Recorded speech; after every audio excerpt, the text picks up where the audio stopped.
ইবনে আব্বাস রাদিয়াল্লাহু তাআলা আনহু থেকে বর্ণিত, তিনি বলেন রাসূল সাল্লাল্লাহু আলাইহি সাল্লাম বললেন, আমি কি তোমাদেরকে বলবো না জান্নাতি পুরুষদের ব্যাপারে, কিছু পুরুষদের ব্যাপারে?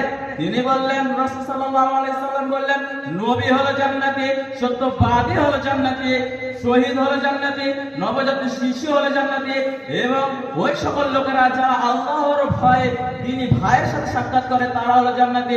আর ওই সমস্ত স্ত্রী বোনেরা হলো জান্নাতি যারা কিনা তাদের স্বামীকে পরম ভালোবাসে, যারা কিনা তাদের স্বামীর কথার অবাধ্য মানে যায় না, যারা কিনা বেশি বেশি সন্তান প্রসব করে এবং তাদের স্বামী কোনো সময় রাগ করলে পারে তাদের স্বামীর হাত ধরে বসে থাকে যতক্ষণ পর্যন্ত রাগ না ভাঙে।